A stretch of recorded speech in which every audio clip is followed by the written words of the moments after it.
तो महत्वाचा असेल आणि हेच फार महत्वाचं आपण प्रत्येकाने जाणीव केली पाहिजे. म्हणून कधी कधी म्हणजे शिवबांचं राज्य होतं स्वप्नावरी सुंदर असं ते स्वराज्य होतं. भाव नव्हता जातीचा आणि मातीचा, अभिमान होता फक्त आणि फक्त या मराठी मातीचा. आणि राजे तरी काही झाले पण तुमच्या आमच्यासाठी फक्त शिवराय झाले. कारण का जाती पातीची भिंती तोडून समाजासाठी लढणारा एकमेव राजा होता तो म्हणजे माझा छत्रपती शिवाजी महाराज होता. ही महत्वाची आहे. रात्री 2 वाजता प्रसंग आलेला आहे माझ्या माऊलीवर. आज माऊली माझी 9 महिन्यामध्ये गरजवर आहे आणि तिला रात्री कळा मारले आहे. त्यावेळी त्याच्या कुठल्या तरी जागेवर तिचा डॉक्टर येणार नाही, तिचा शेजारी किंवा स्वतःची जी कमिटी तिथं तळमळीनं उभा राहतील. त्यावेळी आपण माणसं कमवली. ज्या परिवारामध्ये राहता तुम्ही प्रॉपर्टी किती कमवली त्याच्यापेक्षा माणसं किती कमवली ही जोपर्यंत जाणीव ठेवणार नाही तोपर्यंत खऱ्या अर्थाने जयंत्या यशस्वी झाल्या असं म्हणता येणार नाही. कार्यक्रमाचा माध्यमच आहे बहिणीने बहिणीची भेटावं, ही नाते आहेत लक्षात ठेवा. कारण हे माणसाचं खरं नाही, हे माझं देव कशासाठी करायचं, अतिलोक दुर्दैवाचं कारण का बनायचं. निश्चित आहे कसा का मंडळी माय बापू उद्याचा दिवस बघायचं. अहो जन्म मरण आपणच ठरवायचं तर मग त्या जीवदानीनं काय काम करायचं मला सांगा. सगळं तर तुम्हीच करणार. एक श्वास लाखो करोड रुपये उशाला होते पण दादाचा एक श्वास सांगू शकले नाही. ही नियतीचा खेळ आहे. 1 महिन्यापूर्वीची घटना. समाजाचा वेळ घेऊन दादा इकडून बारामतीला निघाले. 15 मिनिटामध्ये पोहोचायचं नव्हतं. दादा नियतीला एक क्षण दिला नाही. हो एक क्षण दिला नाही. ही सत्यता आहे. म्हणून मी तुम्हाला म्हणतो माणूस म्हणून जगत असताना आपण कोण कुठल्या प्रांतातून आलोय कुठून आलोय याच्याविषयी माझा शेजारी माझ्या मतीला किती येतोय आणि तो फार महत्वाचा आहे. आणि हीच नाते आपण निनाद आपण सगळ्यांनी ताळमळीनं आपण सगळ्यांनी करायचं आहे. आणि हा जाणीवेचा वेळ आहे. तुम्हाला हेच म्हणतो माझं म्हणायचं मिळेपर्यंत धावायचं मिळवून तृप्त करायचं आणि एक दिवस याच मातीत मिसळायचं. याला जीवन म्हणायचं का हो. आई वडिलांच्या वास्तीचा दूध म्हणून एक दिवस जन्माला आलेलं आणि सगळ्यांनी बोलले एक दिवस खाद्यावर निघून झाले याला जीवन म्हणायचं का. आज बाप 2 लाख रुपये घेतो त्याला जगायचं असेल तर कसंही जगेल पण त्याला वाटतं की माझी येणारी पिढी मी काय बोलतो बघा माझी येणारी पिढी माझा मुलगा डॉक्टर झाला पाहिजे, माझा मुलगा इंजिनियर झाले पाहिजे, माझा मुलगा समाजाचा एक भाग झाला पाहिजे, अभिमानाला वाटला पाहिजे हा आमच्याचा मुलगा आहे. ही जाणीव जोपर्यंत तुमच्या मनामध्ये तरुणांच्या येणार नाही तोपर्यंत खऱ्या अर्थानं यशस्वी होणार नाही आपली जयंती. आणि हा संस्कार तरुणांनी घ्यावा. आम्हाला वाटत नाही भगवं वादवाद करून कुठेही आपल्याला गोंधळ करायचा आहे. ही जाणीव आपण सर्वांनी ठेवण्याची गरज या मातीमध्ये आपण सर्वांनीच करण्याची गरज आहे. मग तुम्हाला सुरुवातीला बोललो शब्दामध्ये गोडवाच्या रक्तामध्ये इमानदारी म्हणत या महाराष्ट्रामध्ये तुम्हाला एक मावळा तुमच्या समोर मी सादर करतोय जो कोल्हापूर जिल्ह्यामध्ये कारण इतिहासाचं व्याख्यान करत असताना एखाद्या मावळ्याचा घेणं फार महत्वाचं आहे. असे हजारो मावळे होते ज्यांचा इतिहास बोलता बोलता रात्र निघून जाईल. पण आपण एक शिवा काशीद नावाचा मावळा होता त्या शिवा काशीदचा इतिहास घेऊया. साहेब 380 वर्षापूर्वी कधी कुठला मोबाईल नव्हता, कुठलं वातावरण नव्हतं. एक 10 मिनिटं तर ही लाईट जर काढली ना जसा काळा खूप अंधार होता त्याची जाणीव आपल्याला होईल. एक 15 मिनिटं लाईट गेली ना तर आपली अवस्था काय होतं असा तो 380 वर्षाचा महाराष्ट्र होता. अफजलखानाला मारले गेलं. यवनी सत्तात गोंधळून उठली. छत्रपती शिवाजी महाराजांना संपवायची विडाच सगळ्या सर्वांनी घेतला. आणि अशाच वेळी छत्रपती शिवाजी महाराज पन्हाळगडावर स्थायिक होते. पन्हाळगड असताना जवळच कोल्हापूर पासून महाराष्ट्र कधी गेला वेळ मिळाला कोणी असू दे कुठला असेल काही असेल पण एक महाराष्ट्रामध्ये राहत असताना थोडं आपल्या महाराष्ट्रीय लोकांच्या बरोबर जात असताना थोडं गड किल्ल्यांना थोडं कधीतरी भेट द्या. मी काल क्रमाने म्हणतोय प्रत्येक राज्याची संस्कृती शिकणं गरजेचं आहे. पन्हाळगडावर कधी गेलात महालक्ष्मीचं दर्शन घ्या, ज्योतिबाचा गुलाल उधळा आणि पन्हाळगडावर शिवा काशीद नावाचा एक पुतळा मस्त बघितलं लावलेला आहे. आज तुमचा कधी गेलात तर कधी हा व्याख्यानाचा विषय तुम्ही जरूर पहा. शिवा काशीद नेमका कोण होता. बेनापूर नावचा एक न्हावी समाजाचा शिवा काशीद जवळच 5 किलोमीटर अंतरावर राहत होता. छत्रपती शिवाजी महाराजांनी जेरबंद करणारा तुझी जोहार पन्हाळगडावर नक्कीच बाजूनच पूर्ण वेढा टाकून बसला होता. 4 महिने झाले पन्हाळगडावर सुटणं फार अवघड होतं. छत्रपती शिवाजी महाराज वरती अडकून पडलेले होते. महाराष्ट्र पुढे ओसाडला होता. काय करायचं कुणालाच कळत होतं. छत्रपती शिवाजी महाराजांनी सुटणं गरजेचं आहे.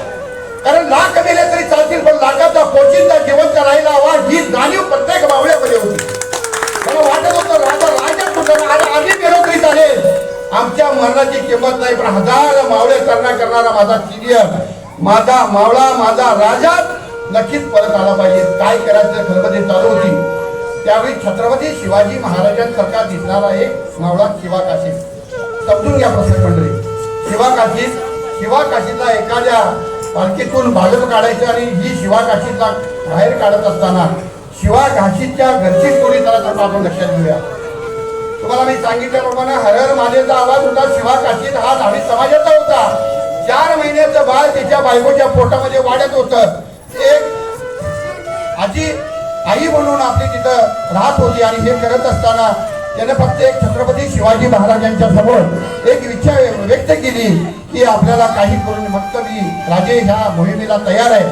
आता ती पन्हाळगडावरची एक मोहीमच होती, लढण्याची नव्हती, पण गनिमी काव्याच्या माध्यमातून छत्रपती शिवाजी महाराजांना कसं तोडता येईल हा एक ट्रँगल चालू होता.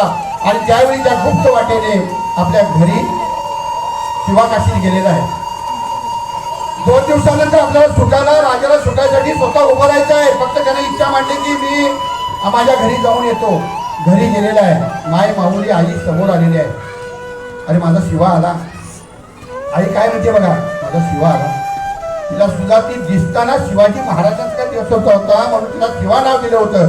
त्यावेळी सर्व मंडळी घरातली आली. आई आली, वडील नव्हते, माय माऊली आली. आरती करून घरात घेतलं. 4 महिने मुलीवर असलेला मुलगा आलाय. त्याला एक इच्छा होती की शेवटची रात्र आहे आणि फक्त आई वडिलांना नक्कीच ह्या जन्मामध्ये असला नातं राहील की नाही माहीत नाही, पण आपण जाऊन फक्त डोळे भरून बघावं.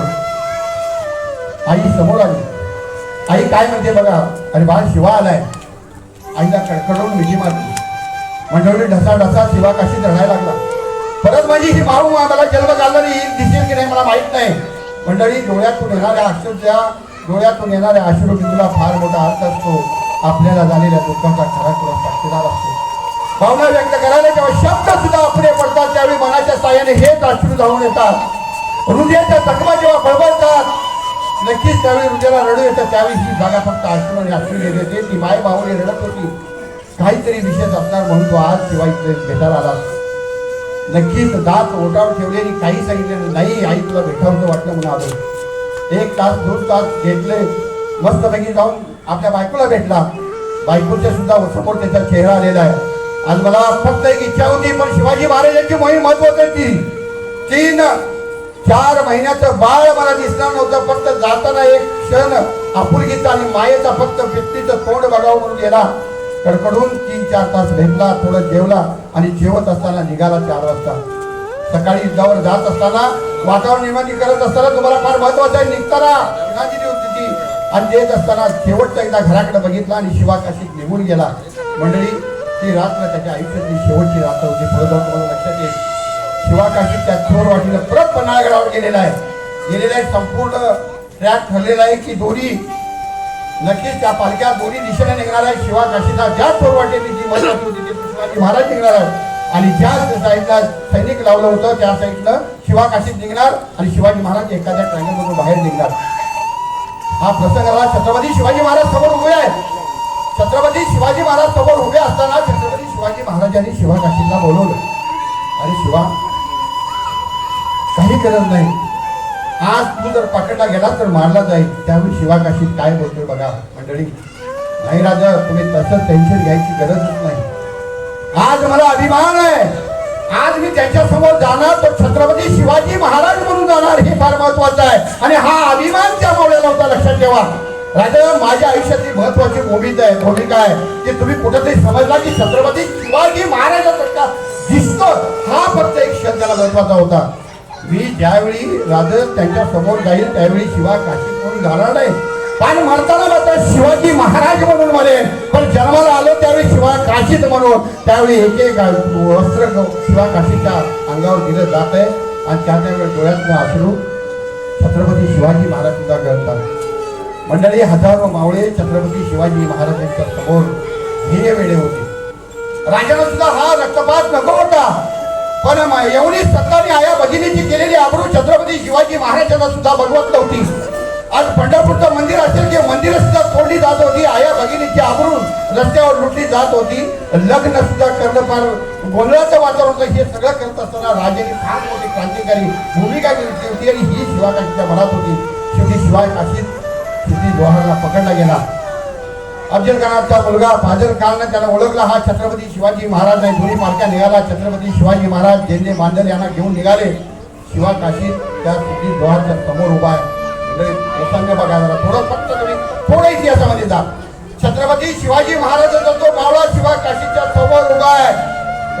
फाजल तो मुलगा फाजल काल बोलतोय हा शिवाजी महाराज नाही है. मला डाऊट आहे हा शिवाजी महाराज नाही आहे. त्यावेळी सिद्धी जोहार बोलतोय काय शिवाजी कुठं आहे. त्यावेळी शिवा काशीत बोलतोय अरे राजे तरी कधीच निघून गेले. अरे राजे तरी कधीच गेले. अरे मी तर शिवा काशी तरी असलो तरी तुला काही करायचं असेल ते कर करा. छत्रपती शिवाजी महाराजांचा बावळा आहे हा शिवाजी महाराज. आणि त्याचमुळे रक्तपात झालेला आहे आणि आर पार सिद्धी जोहारने त्याची ती तलवार घुसवलेली आहे आणि शिवा काशीत खाली पडलेला आहे. मंडळी काय बोलतोय बघा जाताना राजा तुम्ही सुखरूप पोचला असाल तर बरंच होईल. पण पुन्हा जन्म या मातीमध्ये येईल त्यावेळी नक्कीच शोभाचा मावळा म्हणून 350-400 वर्षांना मी नक्कीच येईल. कारण मला ह्या जन्मामध्ये तुमच्यासाठी लढाई करता नाही आल्या पण तुमच्यासाठी वरता आला असे मावळे त्या मातीमध्ये होते. लक्षात ठेवा छत्रपती शिवाजी महाराजांचे असे मावळे हजार मावळे निघून गेले आणि हे सगळे प्रसंग प्रत्येक ठिकाणी आपल्याला नोंद देतोय. त्यामुळे कधी जर वेळ मिळाला माई माऊलींना आज कधी कधी मला असं वाटतं खरंच त्या छत्रपती शिवरायांचं सपान कधी पडेल का. छत्रपती शिवरायांचं सपान कधी पडेल का. हर हर महादेवचा नारा ह्या फेसबुक आणि व्हॉट्सअपच्या जगामध्ये कुणाच्या तोंडी येईल का. कारण हे कधी कधी प्रसंग वाटतात. कारण छत्रपती शिवरायांच्या शब्दावर बाजी प्रभूसारखा मावळा लढेल का. छत्रपती शिवरायांचं सपान मला पडेल का. छत्रपती शिवरायांचं सपान मला पडेल का. कागदाच्या पिशव्या आणि कागद खाऊन सुकल्या हो आमच्या गाई. आज माझी सुशिक्षित आई ब्युटी पार्लरला नक्कीच पाहिली वर जाईल. त्या मातेच्या उदरी माझा छत्रपती शिवरायासारखा संस्कारी नक्कीच एखादा बाळ मडेल का. छत्रपती शिवरायासारखं स्वपान आम्हाला कधी पडेल का. छत्रपती शिवरायासारखं स्वपान आम्हाला कधी पडेल का. कारण हा एक प्रसंग आहे माया भाऊनी आम्हाला वाटतं म्हणून तुम्हाला मी सांगितल्याप्रमाणे हाच फार महत्वाचा आहे. शौर्याचा बलिदानाचा इतिहास आहे ताजा. हिंदवी स्वराज्याचा एकच होता शिवाजी माझा राजा. शौर्याचा बलिदानाचा इतिहास आहे ताजा. हिंदवी स्वराज्यासाठी लढला शिवाजी राजा. अरे तू पराक्रमाचा सिंधू तुझ्यामुळेच रे जगला हा हिंदू. ये शिवराया हे शिवरायातला युगे युगे बंधू. ही पिढी नाही अजून हजारो पिढ्या या शिवाजी महाराजांना वंदन करतील. कारण हे विचाराचं वादळ होतं लक्षात ठेवा. म्हणजे हा प्रत्येक प्रसंग होता आणि हे प्रसंगामध्ये आपण प्रत्येकाने शिकणं फार गरजेचं आहे. छत्रपती शिवाजी महाराजांचा राज्याभिषेकाचा शेवटचा प्रसंग घेण्यापूर्वी मंडळी आजच्या जगामध्ये तरुणांनी आज तुम्हाला एक सिरियस करत असताना तुम्हाला मी पहिलाच प्रसंगात बोललो की छत्रपती शिवाजी महाराजांचे विचार करत असताना मी म्हणत आहे तुमच्या ट्रॅकमधून तुम्हाला तुमच्या क्षेत्रामधला शिवाजी बनायचा आहे. मी काय बोलतोय का तुम्ही कुठल्या युगात जगता ह्या ट्रॅक घ्या. आता गड किल्ले घेऊन तलवार पण घ्यायचं आहे. त्यासाठीच हा जाम दौलार आहे. आपण आज पताका लावल्या सगळं वातावरण केलं याचं कारण काय की तुमच्या मनामध्ये विचाराचं वादळ व्हावं. नुसतं स्टेटसला छत्रपती शिवाजी भाई अंगाने ठेवून जर विचार करायचा असेल तर जयंत्या न केलेल्या बरा. पण तुम्हाला सुरुवातीला सांगितलं आहे आज समोरचा माणूस आज आपण कुठेतरी गिळलो आहे. आज कुणाला तरी वाटून घेतलेलं आहे आपल्याला. आज मराठा म्हणून छत्रपती शिवाजी महाराज जयंती मराठ्यांची. आज बौद्ध म्हणून छत्रपती डॉक्टर बाबासाहेब आंबेडकरांची जयंती बौद्धांची. आईल्या व धनगर समाजाचा माणूस आहे म्हणून ही जयंती धनगरांची. रामोशी समाजाची जयंती म्हणून उमाजी नायकांची. हे जे आहे ना हे कुठेतरी थांबवा. आज माणूस म्हणून आपल्या या महाराष्ट्राला असलेल्या देशाला हजारो क्रांतिवीरांनी हा एक संघ भारत बनवण्यासाठी केलेला आहे. किसको किसको बताओ मैं क्या हमारी कहानी है. किसको किसको आज हमारा सीमेवरचा जवान हे कधी करतो का. किसको किसको बताओ क्या हमारी कहानी है. ये तो अनगिनत बलिदानी है. तिरंगे में लपेट कर आज भी लोग आते हैं. तिरंगे में लपेट कर आज भी लोग आते हैं अपने देश के लिए.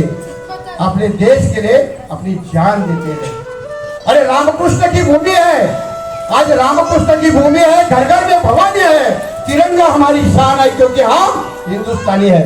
हा अभिमान आपल्याला असावा. त्यामुळे जाती पातीच्या राजकारणापासून बाजूला होऊन आपण एक माणूस म्हणून कुठल्याही समाजाचा माणूस म्हणून मंडळी तुम्हाला तेच बोललो. आज मी बॉम्बे हॉस्पिटलमध्ये काम करत असताना सिक्युरिटी ऑफिसर म्हणून तुम्हाला सांगतो ना आयुष्याचा शेवटचा क्षण ऐकणारी व्हिडिओ कॉल करणारी माणसं बघितलेली आहेत. जर त्या देवानं ठरवलं ना तर माझा येणारा क्षण एखादा श्वास सुद्धा आपला नाही आहे. मग कुणासाठी मांडायचं. तुम्ही अभिमानानं सांगता मी 15 वर्ष बहिणीशी बोलत नाही. अरे लाज वाटायला हवी.